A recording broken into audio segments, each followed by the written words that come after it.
कौन है भाई? श्री राम शेख? ये कौन सा नाम है? ये है, इस नाम को हल किया जाए पहले। ये अच्छा, ये नॉन कौन मुस्लिम ही है? नॉन मुस्लिम ही है। शुरू से ही लगे थे कमेंट में कि मुझे ज्वाइन होना है। अच्छा, दीजिए इनको। जी भाई, ये तो आपने अजीब नाम रखा है, श्री राम शेख। क्या हाँ हाल जी, चाल? वो बस ऐसे ही दोनों का मिला के रख दिया। नहीं, गंगा और जमुना। हाँ अच्छा। उस टाइप का। हाँ जी तो बोलिए। मैं पहली बार जुड़ रहा हूँ। आपका 100th एपिसोड है, इसलिए आपको बहुत बहुत मुबारकबाद। शुक्रिया।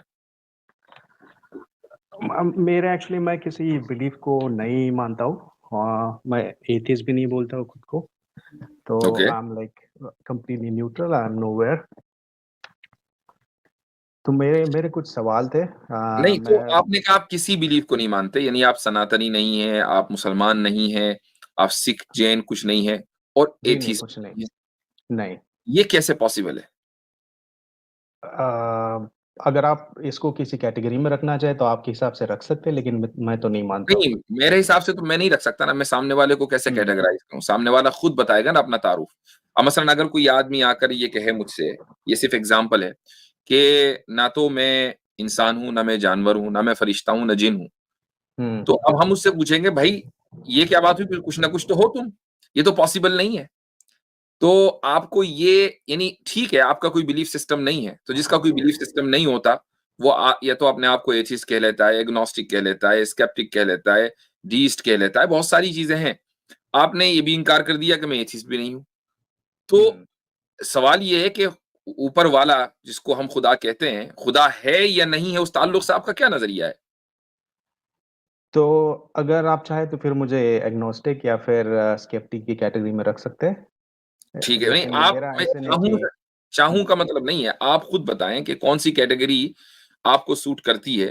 खुदा के ताल्लुक से चले अभी तय हो जाएगा, खुदा है या नहीं है। आप पूछ रहे हैं मुझसे। जी वो मुझे पता नहीं, आई डोंट नो। ठीक है, आपको नहीं पता कि खुदा है या खुदा नहीं है, सही है। लेकिन जब तक ऐसे प्रैक्टिकली देखा जाए या फिर इन जनरल देखा जाए, if something is not yet proven it means it doesn't exist. If it is not proven it means it doesn't exist. फिलहाल ये अभी तो, बाद में क्या हो सकता है तो कुछ भी हो सकता है, लेकिन फिलहाल तो ऐसे ही है। ये प्रिंसिपल, चलें इसी प्रिंसिपल पर बात कर लेते हैं। ये प्रिंसिपल तो गलत है कि अगर कोई चीज अभी तक प्रूव नहीं की जा सकी तो वो एग्जिस्ट नहीं करती। ये प्रिंसिपल गलत है।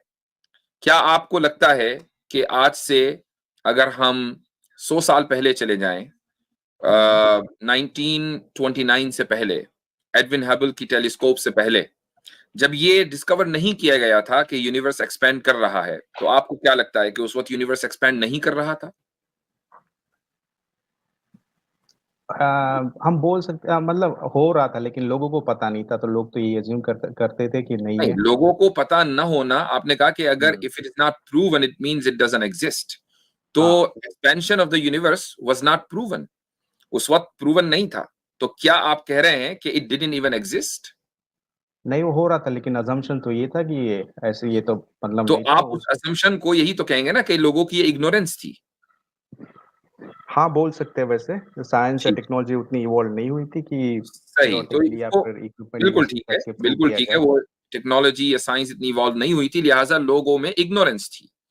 लेकिन आप ये नहीं कह सकते कि expansion of the universe exist नहीं करता था। इग्नोरेंस तो नहीं बोल सकते उस वक्त, क्योंकि अगर टेलीस्कोप या फिर उस टाइप की टेक्नोलॉजी नहीं थी वो टाइम पे, तो ऐसे नहीं था कि वो अवेलेबल थी और लोग जानबूझ के उसको इग्नोर कर रहे थे। ऐसे नहीं बोल सकते हम लोग। इग्नोरेंस का लोग मतलब अपने जानबूझकर इग्नोर करना नहीं होता मेरे भाई। इग्नोरेंस का मतलब बस इग्नोरेंस है, क्या पता नहीं।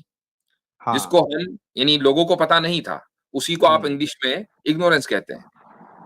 ठीक है, तो ऐसे ही इसका मतलब ये हुआ कि ये जो उसूल है, ये जो प्रिंसिपल आपने दिया, ये प्रिंसिपल कंसिस्टेंट नहीं है। ये गलत है कि अगर लोगों को पता नहीं है तो वो चीज एग्जिस्ट नहीं करती। मतलब सेम जैसा एलियन, अगर आप पूछेंगे कि अभी एलियन है या नहीं, पॉसिबिलिटीज है, क्योंकि इतना बड़ा सोलर सिस्टम और यूनिवर्स है। इतनी सारी गैलेक्सीज है, सोलर सिस्टम्स होंगे, ठीक। हाँ, पॉसिबिलिटी तो ये बोलती है कि there is probability of somewhere the life form exists, लेकिन अब तक मिला नहीं है। तो अगर पूछा जाए कि does aliens do aliens exist, तो अभी तो हम बोलेंगे नहीं। नहीं, आप कभी तो आप कहते हैं कि पॉसिबिलिटी है, प्रोबेबिलिटी, पॉसिबिलिटी से ऊपर आप प्रोबेबिलिटी पे चले गए कि प्रोबेबिलिटी भी हाँ, है, फिर हाँ, कह रहे हैं कि नहीं है। क्योंकि मिला नहीं ना अब तक। नहीं, आप ये जवाब नहीं देंगे, आप जवाब ये देंगे कि हो सकता है कि हो सकता है ना हो। हाँ, आप हो ये नहीं सकता है, देंगे कि मोस्टली हो नहीं है। सकता है, मोस्टली हो सकता है। ठीक है। तो देखें, ये जो आपका आर्गुमेंट या जो प्रिंसिपल है, इसके अंदर ये बुनियादी तौर पर प्रॉब्लम है। चूँकि मसलन अगर आप किसी एक ऐसे मुल्क में हैं कि जहाँ इंटरनेट नहीं है, टीवी नहीं है या मालूमात बहुत कंट्रोल्ड है। इमेजिन करें कि आप नॉर्थ कोरिया में हैं, जहाँ सिर्फ स्टेट टीवी है और आपको सिर्फ ये बताया जाता है, जो किंग जॉन उन चाहता है, वो आपको बताया जाता है। अब आपको नहीं पता कि अमेरिका नाम की भी कोई चीज़ है, या हो सकता है कि आपको पता हो लेकिन ये नहीं पता कि अमेरिका में लोग किस तरह रहते हैं, क्या खाते हैं, क्या पीते हैं, कैसा मुल्क है। और आपको मसलन कनाडा का आपने कभी नाम नहीं सुना, तो क्या कनाडा एग्जिस्ट नहीं करता नॉर्थ कोरियंस के लिए? ऑफ कोर्स कनाडा एग्जिस्ट करता है, ये उनकी इग्नोरेंस है कि उनको नहीं पता। ऐसे ही खुदा के बारे में कहा जा सकता है कि आपको नहीं पता, इसका तो मतलब उसको ये है कि ये आपकी इग्नोरेंस हुई ना। उससे सॉरी, ये उसको कैसे जो साबित हो गया कि खुदा मौजूद नहीं है? आपने आपने नॉर्थ कोरिया का एग्जांपल दिया, उसको इग्नोरेंस नहीं बोल सकते हम लोग। वो बोल सकते हैं वो रेस्ट्रिक्टेड है, उनके ऊपर बहुत सारी पाबंदियाँ या फिर रेस्ट्रिक्शंस है जिसके चलें, कारण अगर उनको चलें ठीक है, परमिशंस नहीं है एक्सप्लोर करने की। तो ठीक है, इग्नोरेंस नहीं बोल सकते। इग्नोरेंस ऐसे कि आप कुछ कर सकते हैं लेकिन वो जानबूझ के आप टाल रहे हैं या फिर इग्नोर कर रहे हैं। ठीक है। चलें हम इसी को लेते हैं, रिस्ट्रिक्शन। हम रिस्ट्रिक्शंस किस तरीके से आती है? रिस्ट्रिक्शंस आती है बाज़ मर्तबा हुकूमत या कोई गवर्नमेंट कोई कानून बना देती है, जैसे नॉर्थ कोरिया में ये कानून हाँ, बना दिया कि आप बाहर का टीवी चैनल, यूट्यूब, इंटरनेट ये कुछ नहीं देख सकते। अगर देखे गए, पकड़े गए तो आपको जेल है। हाँ, और एक रिस्ट्रिक्शन इस तरह आती है कि आपका जो एनवायरनमेंट है, वो इस तरीके से चेंज कर दिया गया कि आपको एहसास भी नहीं हुआ कि आप एक बबल में पहुंच गए। ये भी एक इस तरह की रिस्ट्रिक्शन है। हाँ, हो सकता है, हाँ। जी, तो गुज़िश्ता 100 साल से हम जिस दौर में जी रहे हैं, चाहे वो कॉलोनियल एरा हो या पोस्ट कॉलोनियल एरा, हुँ, तो हमारे जो नौजवान हैं, वो एक बबल में जी रहे हैं। यानी उनके इर्द-गिर्द वेस्टर्न सिविलाइज़ेशन ने एक बहुत मज़बूत बबल बना दिया। आप टीवी उन्हीं का देखते हैं, चाहे वो किसी भी लैंग्वेज में हो, वो हिंदी में हो, कि तमिल में हो, कि इंग्लिश में हो। मूवीज़ आप उन्हीं की देखते हैं, उन्हीं के आइडियोलॉजी के ऊपर देखते हैं। यूट्यूब के ऊपर जो चीज़ें आ रही हैं, सोशल मीडिया के ऊपर वही सब, मीडिया के ऊपर सब, हर चीज़ कंट्रोल्ड है। चाहे वो गवर्नमेंट कंट्रोल ना कर रही हो, लेकिन एक सिविलाइजेशन उसको कंट्रोल कर रही है। तो क्या आप इसको रिस्ट्रिक्शन मानेंगे? ये रेस्ट्रिक्शंस नहीं है मेरे ख्याल से, क्योंकि आपको फ्री माइंड दिया गया है। आप प्रूफ ढूँढ सकते हो, वो फिर उसका बहुत सारा डेटा अवेलेबल है, उसको साइंटिफिकली और जो आपका सेंस है उसके हिसाब से आप उसका कंपैरिज़न करके फिर कंक्लूजन पे जा सकते हो। मिसाल के तौर तो पर अगर आप मैं अगर फेसबुक के ऊपर हुँ, हुँ। एलजीबीटी के खिलाफ कोई सबूत दूं और ये कहूं कि ये लोग जो हैं, इनमें एक मेंटल डिसऑर्डर होता है, ये नेचुरल बिहेवियर नहीं है, आपको क्या लगता है कि फेसबुक मेरी वो पोस्ट डिलीट करेगा या बाकी रखेगा? वो मुझे पता नहीं, फेसबुक मैं यूज़ नहीं करता। चले, मैं यूज करता हूं तो मैं बताता हूं कि फेसबुक, इंस्टाग्राम फौरी तौर पर उसको डिलीट कर देगा। यूट्यूब के ऊपर अगर मैंने ये कह दिया, तो हो सकता है कि कुछ लोग रिपोर्ट करें और मेरी वीडियो को डिलीट कर दिया जाए, मेरे चैनल को बैन कर दिया जाए। ठीक है? तो इसका मतलब तो ये हुआ ना कि जो मालूमात है, इंफॉर्मेशन है, वो बहुत रिस्ट्रिक्टेड है। आप दूसरी साइड तो दिखा ही नहीं सकते।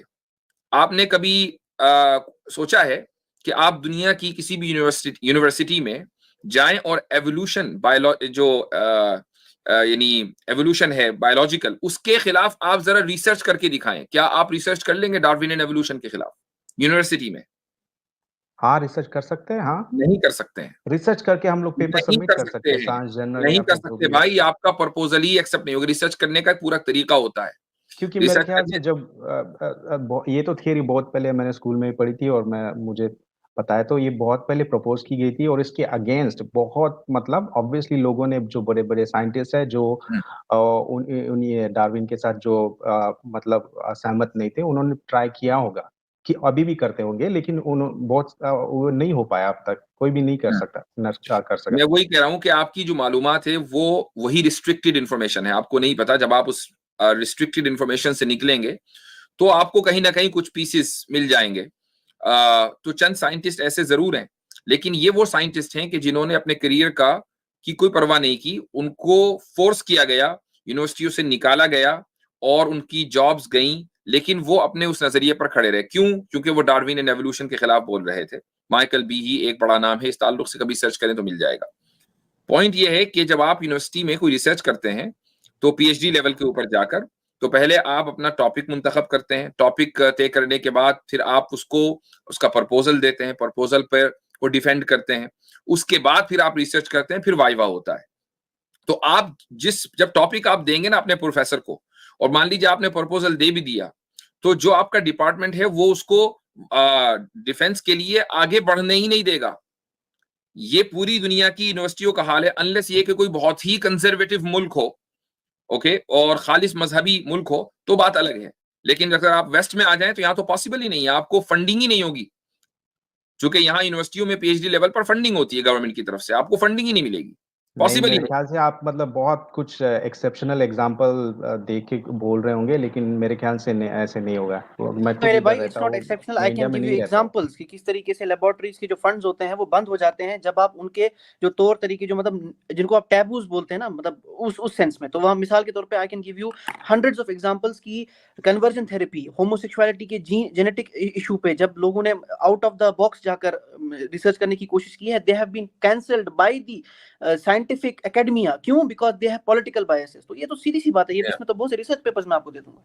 हाँ, ये जी लेकिन हाँ, कोई कंट्रीज में हुआ होगा कोई एक्सेप्शनली, नहीं, ये पूरे वेस्टर्न जाए तो एटमॉस्फेयर यूएस की में होता होगा। मिसाल है। ये सिर्फ ऐसा नहीं कि कोई के, पूरा वेस्टर्न एटमॉस्फेयर इसी के ऊपर खड़ा हुआ है, ठीक है। अनलेस ये कि अगर आप कोई बहुत मजबूत रिलीजियस कंट्री हो तो बात अलग है, मतलब आप सऊदी अरब में काम करेंगे, हो सकता है कि सऊदी अरब में कर लें अभी, लेकिन जाहिर है कि इसीलिए दुनिया सऊदी अरब को ये कहती है कि ये एक्सट्रीमिस्ट लोग हैं। क्यों? इसलिए कि वो आउट ऑफ द बॉक्स जाकर बहुत सी चीजें करते हैं। तो इससे साबित ये हुआ कि आप खुद एक रिस्ट्रिक्टेड एनवायरनमेंट में जी रहे हैं। उसकी ताजा तरीन मिसाल बताता हूं मैं आपको। अभी कुछ दिन पहले इस्माइल हनिया की शहादत हुई, तो उनकी शहादत को कुछ लोगों ने फेसबुक के ऊपर सिर्फ रिपोर्ट किया, कहा कि हाँ जी उनको शहीद हो गए। तो फेसबुक ने इस नाम को रिस्ट्रिक्ट कर दिया कि आप जैसे ही कोई पोस्ट लगाएंगे इस नाम के साथ, आपकी पोस्ट को डिलीट कर दिया जाएगा। तो क्या ये रिस्ट्रिक्शन नहीं है? तो रिस्ट्रिक्शन सिर्फ हुकूमत की तरफ से नहीं आता, रिस्ट्रिक्शन एनवायरनमेंट भी क्रिएट करता है, पूरी कम्युनिटी मिलकर, एक सिविलाइजेशन मिलकर क्रिएट करती है। आपके पास जो इंफॉर्मेशन है वो रिस्ट्रिक्टेड इंफॉर्मेशन है, यही वजह है कि आप उससे बाहर नहीं निकल पाए और आपने रिलीजन को डिनाउंस कर दिया कि मैं रिलीजियस हूं ही नहीं। क्यों? क्योंकि रिस्ट्रिक्टेड इंफॉर्मेशन थी। अगर आपके पास अनरिस्ट्रिक्टेड और अनबायस इंफॉर्मेशन होती तो हो सकता है कि आज आपका वो अप्रोच ना होता जो है।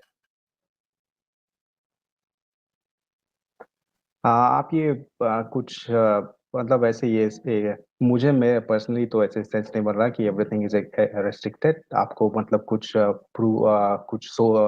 मतलब आंसर्स ढूंढना चाहो तो ढूंढ नहीं सकते, क्योंकि you are restricted by the government या फिर जो भी आपको कंट्रोल करता है, The मीडिया one या who's फिर। controlled does not know that he's controlled. ये तो उसूल है ना। अगर आपकी आंख पर पर्दा डाल दिया गया तो आपको वही दिखेगा ना जो पर्दे पर दिखाया जा रहा है, उसके बाहर तो आप देख ही नहीं सकते ना। तो आप क्या बोल रहे हो, सो पर्दे के आगे कैसे कैसे देखे? हाँ, जब आपको ये एहसास हो जाएगा ना कि पर्दा है, तो पर्दे के आगे फिर दिखना शुरू हो जाएगा। अभी आपको ये एहसास नहीं है, अभी आप ये कह रहे हैं मैं तो कंट्रोल्ड ही नहीं हूं, लेकिन जबकि आप बहुत ज्यादा कंट्रोल्ड, ठीक है। क्यों? आपकी जो सोर्स ऑफ इंफॉर्मेशन है, आपकी जो सोर्स ऑफ नॉलेज है, वो वही है कि जो उस कंट्रोल एनवायरनमेंट ने क्रिएट किया है आपके लिए। ऐसे हो सकता है कि ये this also applies to you also, maybe you are also controlled और brain wash, that's why you believe what you believe. आपको कैसे पता कि सच क्या है फिर? हाउ डू यू हाँ, हाउ कैन ये यू प्रूव? ये ये ये आपने सही सवाल किया, लेकिन उसका जवाब आपको दे देता हूं। देखिए, जवाब ये है कि हम इस वक्त अगेंस्ट ऑल द ऑड्स जाकर बात कर रहे हैं। पूरी जो वेस्टर्न एटमॉस्फेयर है, वेस्टर्न सिविलाइजेशन, और वेस्टर्न सिविलाइजेशन सिर्फ वेस्ट में नहीं है, सिर्फ अमेरिका इंग्लैंड में नहीं है, वो आपके गांव और कस्बे में भी है, ठीक है। चूंकि जो करिकुलम है दुनिया का, कॉलेज का, स्कूल का, जो भी है, वो सब वही है जो वेस्टर्न एकेडमिया से इंस्पायर्ड है। हम उसके मुखालिफ जाकर बात करते हैं। आप मतलब वेस्टर्न, आपका मतलब ये जो साइंस अगर पढ़ाई जाती अगेंस्ट है वो ऑल दी सब वेस्टर्न ऑड्स, इन्फ्लुएंस्ड है। अगेंस्ट ऑल दी ऑड्स जाकर आप बात करें, तो इसका मतलब ये कि आप उस कंट्रोल्ड इन्वायरमेंट के खिलाफ बात कर रहे हैं, और वो हमेशा वो लोग माइनॉरिटी में होते हैं। आपको इसकी एक मिसाल देता हूं। मिसाल ये है कि ये जो जब फ्रीडम फाइट चल रही थी इंडिया में, तो कितने लोग फ्रीडम फाइटर्स थे? बहुत कम लोग। पूरा इंडिया, पूरी पॉपुलेशन तो फ्रीडम फाइट में शामिल पूरे नहीं थी। नहीं हो सकते ना, चंद हर ही कोई हर काम लोग थे नहीं ना। कर सकता है। एग्जैक्टली, चंद ही लोग थे। ये वो लोग थे कि जिनको एहसास था कि हमें गुलाम बना लिया गया। क्या अंग्रेज आसानी के साथ कब्जा कर सकता था कि अगर इंडियन अंग्रेज का साथ न देते? उन्होंने साथ दिया। फौज में तो सारे इंडियन ही थे ना, वो तो ऊपर की रैंक में सारे अंग्रेज होते थे। वो तो तो जबरदस्ती इसका भरे हुए थे कुछ, हाँ, उन्होंने जो भी रेस्ट्रिक्ट था, किया होगा उसका उसमें मतलब उन्हें, ये हाँ। कि वो कुछ लोग थे कि जिन्होंने कहा कि नहीं, हम इस कंट्रोल्ड इन्वायरमेंट में नहीं जिएंगे। वो खड़े हो गए और अंग्रेज के खिलाफ लड़ने लगे। तो इसका मतलब ये हुआ कि जो अगेंस्ट ऑल दी ऑड्स जाकर बात करता है, वो कंट्रोल्ड इन्वायरमेंट में नहीं है। जो उस इन्वायरमेंट को सपोर्ट करता है, वो कंट्रोल्ड इन्वायरमेंट में। आप सपोर्ट कर रहे हैं, मैं उसके खिलाफ जाकर बात कर रहा हूं, और हम माइनॉरिटी में, आप मेजोरिटी में हैं। मैं कैसे मेजोरिटी में आ गया? इसकी मैं बताता हूं। क्या मुसलमानों में भी सब क्या वो बात कर रहे हैं जो हम कर रहे हैं? नहीं कर रहे हैं। जिस तरीके से हम इस्लाम का मुकदमा पेश करते हैं, 99% मुसलमान नहीं करते हैं। हम तो अपने आप को 1% मानते हैं मुसलमानों में। तो मेरे भाई, कहने का मकसद ये है कि आप एक रिस्ट्रिक्टेड एनवायरनमेंट में हैं। बात बहुत दूर चली गई। मैं एक्चुअली पूछने के लिए कुछ और आया था, लेकिन आप दूसरी तरफ ही ले गए, जो कि शायद वो मेरा ये नहीं था। मुझे एक्चुअली पूछना था कि इस्लाम जिस तरह से मैंने जो सारे तो नहीं बोलूंगा, जो मेजर रिलीजन है उनके बारे में पढ़ा था आउट ऑफ क्यूरियोसिटी कि कैसे वो एग्जिस्टेंस में आए, उनके पीछे क्या रीजन था, कैसे इवॉल्व हुए। तो मैंने पढ़ा कि इस्लाम जो है वो अराउंड 6th सेंचुरी ऐसे अस्तित्व में आया था, जब बुक मिली थी कुरान प्रॉफेट मोहम्मद को। तो उस टाइप से ऐसे हिस्टोरिकली वो हम देखते हैं कि 6th सेंचुरी से एग्जिस्टेंस में आता। तो मेरा क्वेश्चन ये है कि 6th सेंचुरी से पहले तो बहुत सारे जो बिलीव्स थे वो एग्जिस्टेंस में थे, जैसे कि हिंदुइज्म, बुद्धिज्म, जैनिज्म, और उससे पहले भारत के बाहर भी बहुत सारे बिलीव्स थे एग्जिस्ट। तो इतनी देर क्यों होगी? मतलब रीजन क्या है कि 6th सेंचुरी में ये हुआ? रीजन वही मेरे भाई, रिस्ट्रिक्टेड एनवायरनमेंट है जिसमें आप जी रहे हैं। ये तो, लेकिन अगर आप ये ना ऐसे नहीं, ये तो प्रूवेबल नहीं है। आप ऐसे बोल सकते हैं रिस्ट्रिक्टेड वो है तो मैंने ये, प्रूव आप कर दिया। अब आप उसको नहीं, आपने प्रूवेबल प्रूव नहीं माने। किया। मैं आप जवाब दे बोल रहे दूं? हैं कि मेरे मैं ख्याल जवाब से, दे दूं आपको? जवाब सुन लीजिए, एक हाँ मिनट आप। बोलिए। जवाब दे देता हूँ।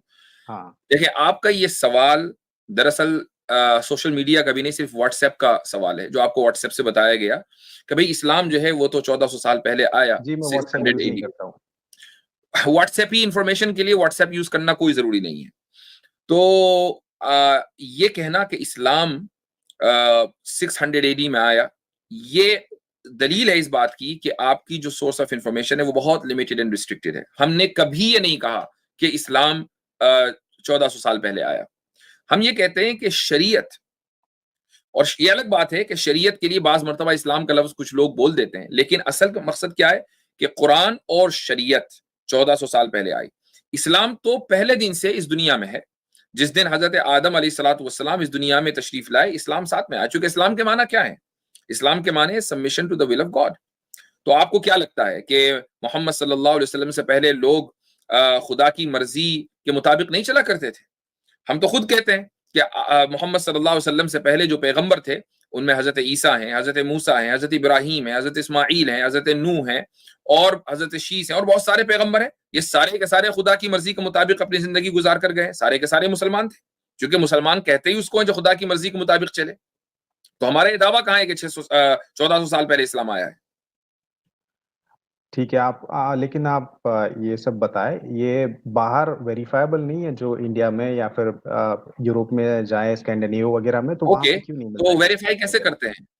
वेरीफाई कुछ प्रूफ मिलना चाहिए कि कैसे? आर्कियोलॉजिकल स्क्रिप्चर्स या फिर जो भी आर्कियोलॉजिकल, हो। ओके, आर्कियोलॉजिकल प्रूफ मिलना चाहिए। अगर आर्कियोलॉजिकल प्रूफ ना ये सब मिले तो तो आप मोस्टली उसको मिडिल वेरीफाई ईस्ट नहीं। और अराउंड में ही मिलता है। इंडिया में वगैरह खोदे तो बुद्धिज्म या जैनिज्म के मिलते हैं। यानी खुदाई से कोई चीज मिलेगी तो आप वेरीफाई करेंगे, बगैर खुदाई के आप वेरीफाई नहीं करेंगे। कैसे कर सकते सबमिशन, हैं? फिर तो बिलीव करने के लिए कुछ भी कर सकते हैं। Submission to the will of God को खुदाई से साबित करे जरा। क्यों, मतलब है, मैं तो बोलूंगा कि सबमिशन ऑफ विल कुछ एलियन की कर लीजिए, मैं बोलता हूँ, इसलिए बिलीव कर लीजिए नहीं आप, नहीं, जब डू आप यू करोगे इवन तब गेट इट? दिखेगा आपको। Submission to the will of God को खुदाई से कैसे साबित करेंगे? लेकिन हम कैसे, समझिए मैं न्यूट्रल हूँ, ठीक है, अगर आप बोलेंगे कि ये नहीं, बिलीव करो, मैं न्यूट्रलिटी तो मेरे कैसे भाई कर लूँ? पॉसिबल ही नहीं है ना दुनिया में, कोई भी आदमी न्यूट्रल हो ही नहीं सकता। Neutral as an I don't believe in any religion, उस हिसाब से न्यूट्रल बोल रहा हूँ मैं। हाँ, मुझे तो उसमें मालूम है आप कि आपका रिलीजन क्या गॉड है। भी व्हाट बोल आई एम सकते हैं, ट्राइंग टू क्योंकि से गॉड का कि एग्जिस्टेंस प्रूव नहीं सबमिशन टू हुआ द विल आपको। ऑफ गॉड को खुदाई से कैसे साबित करेंगे, जरा इसको साबित करें। फिर हम लोग तो कुछ भी बोल सकते हैं कि हाँ यहाँ पे नहीं नहीं, ठीक 200 है, मैं साल मैं पहले ये नहीं एलियंस कह रहा हूँ आए कुछ थे, भी आप बोल सकते प्रूव हैं, नहीं कर ऑफ कोर्स सकते, आप हाँ कुछ भी बोल सकते मान हैं। व्हाट आई लो। Am trying to ask you this simple question, आपने कहा कि आर्कियोलॉजिकल होना चाहिए। आर्कियोलॉजिकली आप साबित करें कि submission to the will of God 1400 साल पहले हो रहा था या नहीं हो रहा था, आर्कियोलॉजिकली साबित करना है। ये तो इमेजिनेशन हो गया, submission to the will of God, it's not, you can not, it's not tangible, right? तो आप एग्जैक्टली मतलब ये तो एग्जैक्टली, जो बिलीफ है, बिलीफ बिलीफ होता है कैसे वो प्रूव कर टेंजिबल सकते नहीं हैं? होता। दैट्स व्हाट आई एम तो ट्राइंग टू से। बिलीफ कैसे, बिलीफ बिलीफ तो कुछ टेंजिबल भी नहीं हो होता सकता है है, सर। और इस्लाम बिलीफ का नाम है। प्रैक्टिस तो बाद में आती है। बिलीफ का सारे मतलब ये रिलीजन्स भी खुदा यही बोलते एक हैं सर, है, फिर बिलीफ खुदा गॉड पे एक भी है बिलीफ या फिर और भगवान पे उसकी मर्जी बिलीफ ही के है। मुताबिक चलना है। ये एक बिलीफ है, और ये कंटिन्यूअस बिलीफ है जो पहले दिन से आ रहा है। बीच में कुछ लोग इधर उधर भटक गए। जो लोग इधर उधर भटक गए, किसी ने बुत बना लिए, किसी ने टेंपल बना लिया, किसी ने कुछ कर लिया, उसके आर्कियोलॉजिकल सर्वे मिलेंगे। एक अनटेंजिबल को जैसे ही टेंजिबल मान लिया, आपको उसके आर्कियोलॉजिकल सबूत मिल जाएंगे। लेकिन अनटेंजिबल का कोई आर्कियोलॉजिकल आपको सबूत नहीं मिलेगा। यही तो मैं कह रहा हूं आपसे। लेकिन फिर मुफ्ती सर, इसका हम लोग कैसे मान ले कि इस्लाम बुद्धिज्म से या फिर हिंदुइज्म से या फिर क्रिश्चियनिटी से अलग है, क्योंकि एवरीथिंग इज उसकी मैं बेस्ड ऑन उसकी वजह बिलीफ, राइट? बताता हूं। चले आप हिंदुइज्म को ले लीजिए। आप हिंदुइज्म में इतना तो मानते हैं ना कि हिंदुइज्म में भगवान को, ईश्वर को निराकार माना गया है। हाँ बोलते हैं वैसे, हाँ। बोलते वैसे ही है, ठीक है। और हम्म। अचानक वो निराकार से होते हुए आकार भी बन गया। ये एक्चुअली हिंदुइज्म में फिक्स नहीं है, क्योंकि वो उसकी बहुत सारी ब्रांचेस है, कोई वो बोलते आई हैं नो ब्रह्मा आई की नो दैट। वो उत्पत्ति हुई फौरन या फिर उससे जैसे ही आप कुछ हिंदू कुछ निराकार हिंदू भी बोल भाइयों सकते को हैं, आप कॉर्नर फिक्स करते हैं ना, कर तो वो सकते हैं फौरन कि इधर उधर मिलियंस। भागते हैं कि नहीं वो ब्रांच, ये ब्रांच, वो ब्रांच। असल क्या है, वेदों में आपकी किताबों में जो लिखा हुआ है वो ये कि उसका वो निराकार है। निराकार का मतलब ये है कि वो टेंजिबल नहीं है। उसके बाद वो फिर टेंजिबल बना किसी मौके पर जाकर। तो इमेजिन करें कि वेदों में, कि जिसको आप ये कहते हैं कि ये पहले दिन से है, वेद जब से भी इंसानियत है, जब से वेद है, वहां तो खुदा को निराकार माना गया, टेंजिबल माना नहीं माना गया। बाद में जाकर टेंजिबल माना गया ना। आपके पास आर्कियोलॉजिकल सर्वे अगर आपने कर भी लिया, तो कितने हजार साल पहले आप जा सकते हैं। मिसाल के तौर पर आप तो साइंस में बिलीव करते हैं ना, तो आप हिस्ट्री में ज्यादा से ज्यादा आप 6, 7, 8,000, 10,000 साल तक जा सकते हैं। आपको नहीं, डायनासोर के सबूत मिले, वो मिलियंस ऑफ ईयर्स अगो है, जो वेरीफाइबल है, कार्बन डेटिंग वगैरह करके। मिलियंस ऑफ ईयर्स अगो, हाँ जी कितने हाँ, मिलियंस ईयर्स जरा बताना। आई डोंट नॉट एग्जैक्टली, लेकिन नहीं, मैंने how many million years? You have to know. 63 homo million sapiens, years homo ago sapiens तो मैंने। दुनिया में 100,000 ईयर्स से हैं। मूर्तियां जो हैं वो मिलियंस ऑफ ईयर्स से हैं। मूर्तियां नहीं, मैं डायनासोर की बात कर रहा हूँ।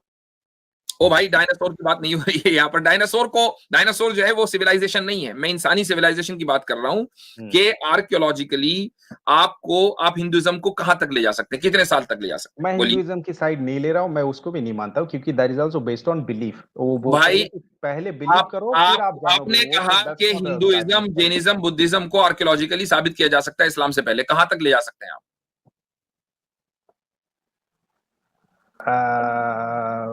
पता नहीं, शायद बुद्धिज्म अराउंड दो, जब बुद्धा आए थे, अराउंड 6 BC, और हिंदुइज्म उसके बाद शायद 500 AD वगैरह। आपको कुछ नहीं पता। आपको वो भी नहीं पता जिसको डिफेंड करने के लिए आप आए हैं।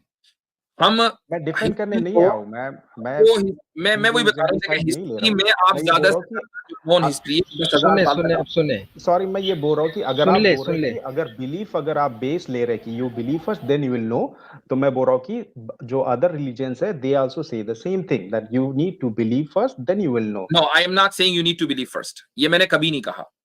मैंने कहा कि you need to come out of that restricted environment and you have to open your eyes, then you will believe in it. मैं वो करने के लिए तैयार हूँ, लेकिन वेयर टू स्टार्ट? आप हाँ, बोलेंगे वेयर कि टू बिलीव से स्टार्ट, स्टार्ट ये करिए। बात सही है, ये बात सही है।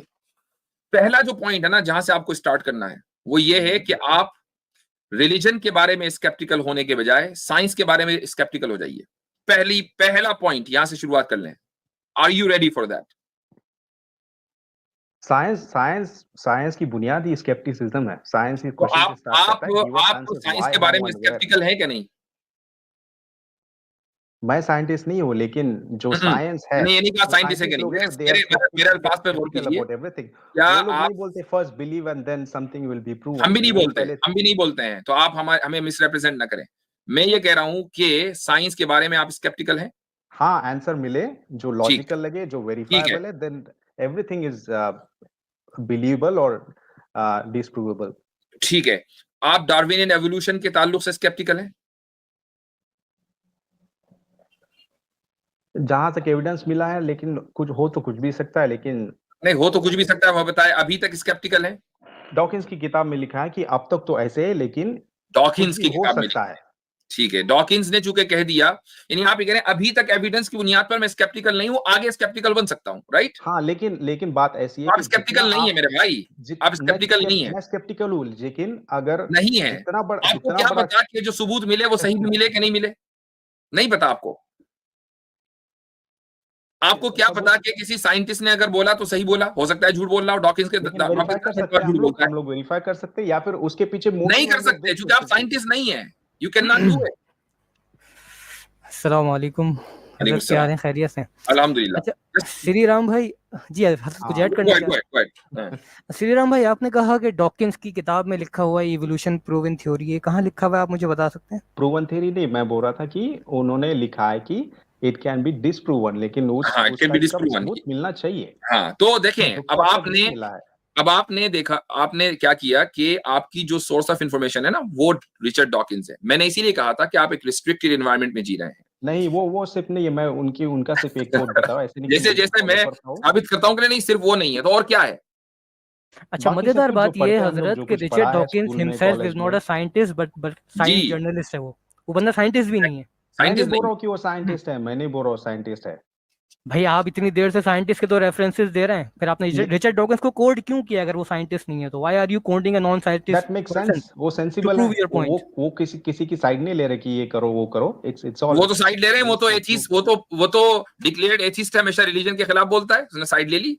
लेकिन ऐसे अगर आप जिसकी सुनते हो, you don't have to take everything as a how do you know it makes sense? आपने कहा ये that makes sense, how do you know it making sense?